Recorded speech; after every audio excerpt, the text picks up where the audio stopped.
All right, Jim, our next question sent to CornyDriveThru@gmail.com from Chris Steiner.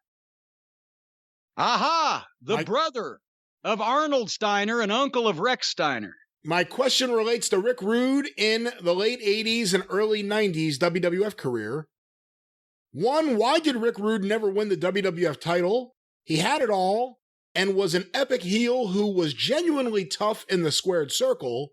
And 2, Rick Rude didn't like being managed by Bobby Heenan, saying he can get his own heat and didn't need help. What other strong instances like this are you aware of?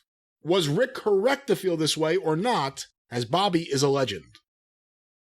Well, both things can be true at the same time. Bobby was a great manager. I think that Rude probably needed Bobby less than anybody else that Bobby managed, because he could do a good promo and he did have his own thing going. I think probably he was put with Bobby because Bobby generally got most of the real top guys back in those days. They had Rick Rude figured in, Ravishing Rick Rude.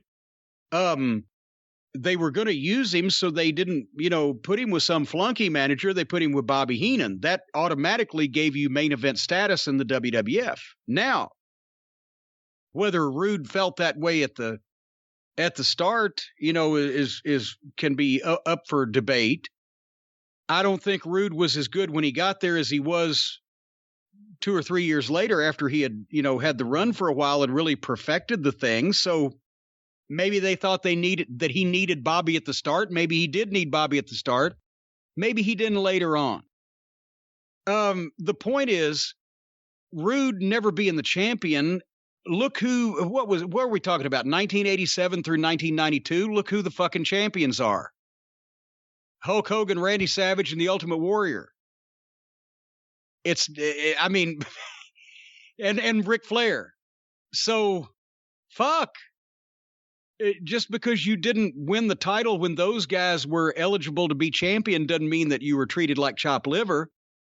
If it had lasted long enough, if he hadn't left and had come back, whatever, he may have got that title to begin with, or eventually. It was that fucking stage in Japan that he hurt his back on working with Sting, right? For WCW. Yeah. That was 94, was it? I believe it would be late 94. I might be wrong. It may be 95, but I think 94. So really, Rick had that run with the WWF, left and went to Atlanta and got hurt. And by the time he came back, he was under the Lloyds of London policy, and he was a personality / corner guy, bodyguard, whatever, but he wasn't wrestling. So because the timing was not right for him during that 3-year window that, Hogan, Flair, Savage, fucking Warrior had it, doesn't mean he would have never got it, but then he got hurt, and then, so now that changed the equation. But he definitely was, I think, good enough. He was one of the best working heels in the company at that period of time. He was big and muscular like Vince liked, but he could still bump and move because he was lean and more ripped than a bulky bodybuilder. He had the promo and he had the look and the attitude. And that's the way that Rick Rude talked also, is the way he had that in his voice, and that he could verbally, you could hear disdain when he wanted to fucking turn it on like that. And he was great. I've always used him as a classic example of a guy who in 1984 couldn't grab his ass with both hands.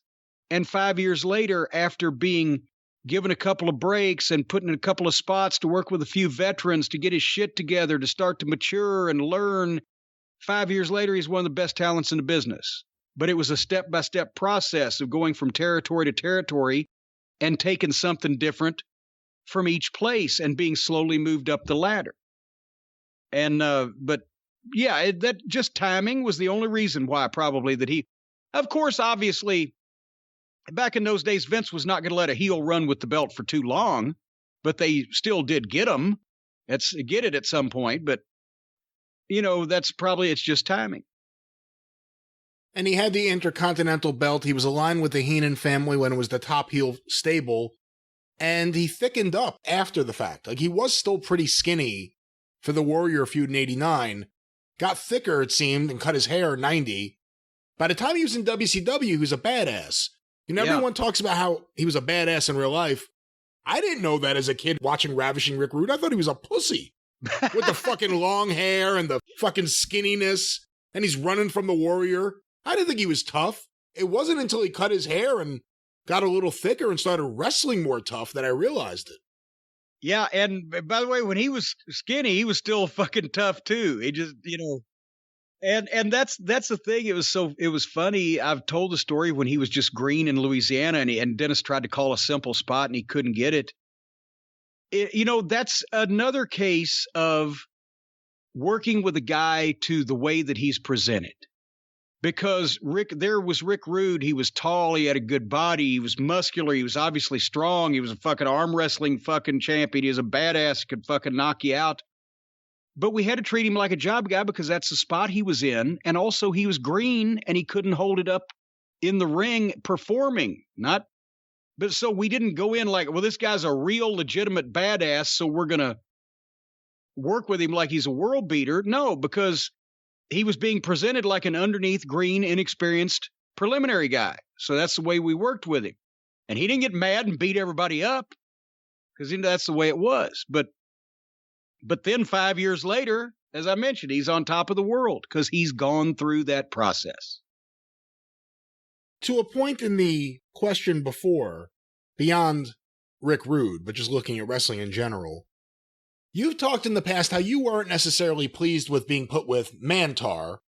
I've never heard if he minded or didn't, but that was you being put with someone. Are there a lot of examples of wrestlers not wanting a manager or a specific manager and it being forced upon them? I'm sure over the years in the territories, because a lot of times, see, here's where the not the best interest necessarily, but just the goals and aspirations of a wrestler clash with the goals and aspirations of a promoter or a booker. Because if an experienced heel that had been all around the country in different territories came into the Memphis territory during 1980 through 1984, chances are they would put him with Jimmy Hart. Now, that heel may think, well, what the fuck? I've always done my own promos. I've always done my own talking. I've worked all over the world or all over the country, blah, blah, blah. What the fuck? However, and he would be right in that respect, and it might be best for him if he did his own talking. But Jimmy Hart, the manager in Memphis, had more heat and was more over than any of the people in his stable. And anytime somebody went in the first family, it made them a bigger heel to the fans than if they'd just come in, especially if they'd never been in the territory before. And that necessitated Jimmy doing a lot of the talking and getting a lot of the attention. That was better for the booker and the promoter because it was better business, but it wasn't necessarily better for that individual heel who would rather be doing his own shit. But fortunately, the needs of the company and what's right for the overall business used to outweigh the desires or needs of the individual.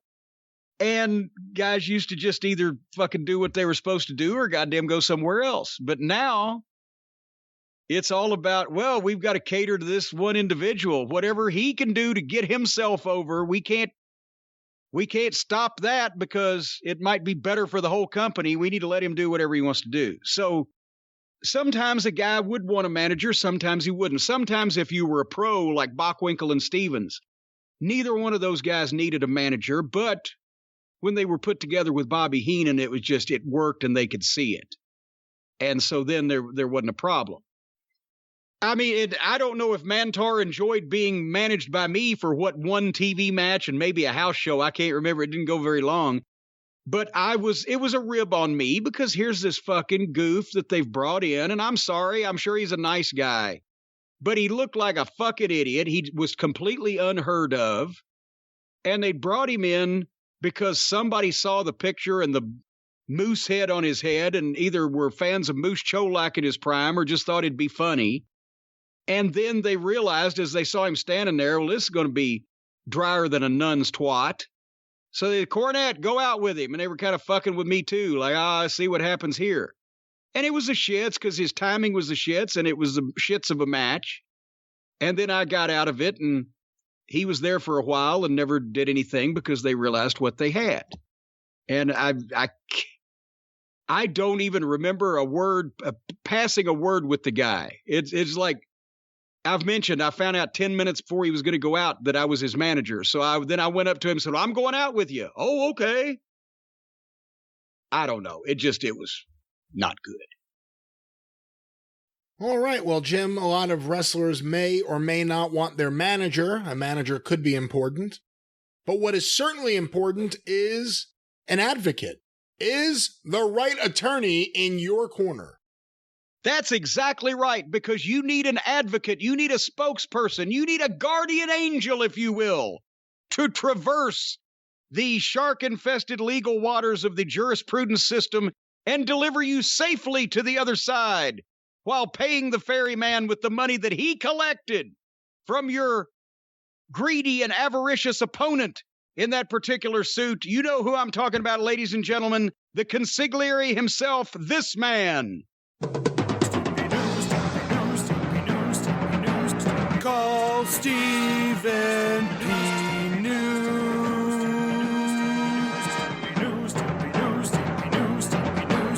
If you need to sue.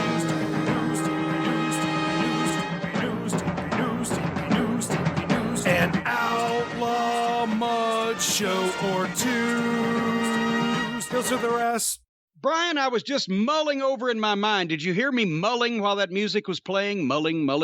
I was mulling. I was mulling over in my mind all the different ways that Stephen P. New over the last few years has helped members of the cult of Cornette.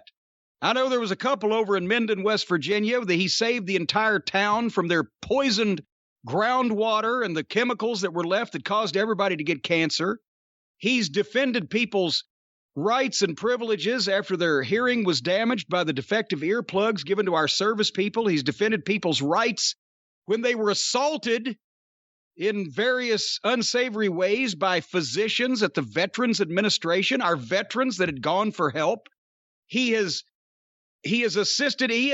that sweet old lady in that car case against State Farm where they didn't want to be a good neighbor and got her $50,000. He has assisted numerous members of the cult of Cornette from all across the United States, or referred them to the right places, or taken up their cases himself.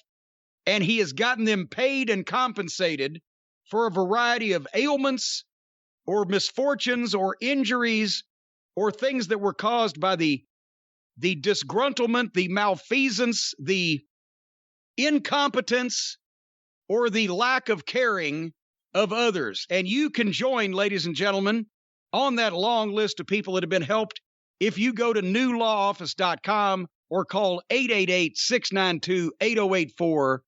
Stephen P. New, besides being a sponsor of fine wrestling programming like All-Star Wrestling in West Virginia, he was a sponsor of the Fatu and Hammerstone title match in MLW. He's a sponsor of our fine programs, and he can be your torchbearer. He can carry your flag into battle just like the Patriot used to carry the stars and stripes into battle until the Hart Foundation and Kevin Dunn buried him. Anyway, newlawoffice.com, 888-692-8084.